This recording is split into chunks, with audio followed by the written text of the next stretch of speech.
جو مختلف مصیبتوں سے جان چھڑانے کا، دور رہنے کا وظیفہ تلاش کر رہے ہوتے ہیں، ان کے لیے تو یہ حدیث، اور ہم سب کے لیے یہ حدیث اپنے پلو سے باندھ لینے والی حدیث ہے کہ اس کو ہمیشہ اپنے ذہن میں رکھیں۔ یہ بالکل صحیح حدیث ہے ترمذی شریف کی۔ حضور علیہ السلام نے ارشاد فرمایا کہ جو بندہ کسی شخص کو کسی مصیبت میں گرفتار پائے تو پھر اس کو یہ پڑھنا چاہیے۔ وہ کیا پڑھنا چاہیے؟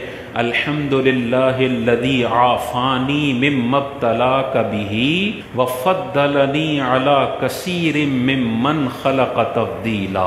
حضور علیہ السلام نے وظیفہ بتایا کہ یہ پڑھنا چاہیے۔ اس کا ترجمہ کیا ہے؟ الحمدللہ الذی، تمام تعریفیں اس اللہ کے لیے ہیں، الذی عافانی مما ابتلاک بہ، جس نے مجھے اس مصیبت سے بچا رکھا ہے جس میں اے بندے تو گرفتار ہے، اور اپنی کروڑوں مخلوق، بہت ساری مخلوق پر اس اللہ نے مجھے فضیلت دی ہوئی ہے۔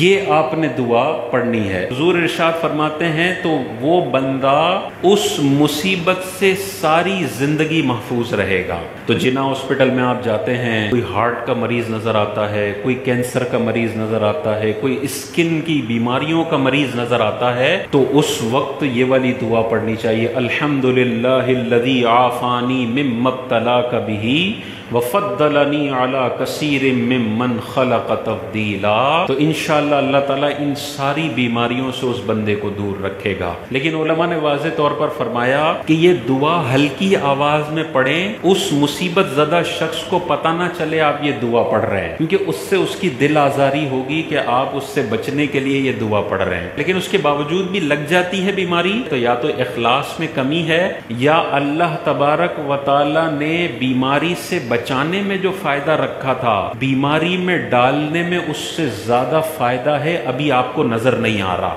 بعض اوقات بندے کو جو بیماریاں لگتی ہیں اس سے اس کے جو درجات کی بلندی ہو رہی ہوتی ہے وہ صحت مندی کے دور میں نہیں ہو رہی ہوتی۔ تو اگر پڑھ بھی لیا پھر بھی بیماری ہو گئی، تو آپ یہ نہیں کہ یار حضور کی صحیح حدیث ہے پھر بھی مجھے لگ گئی تو یہ کیا بات ہوئی، یہ کیا مولوی صاحب نے بولا تھا، ٹینشن والی بات نہیں ہے۔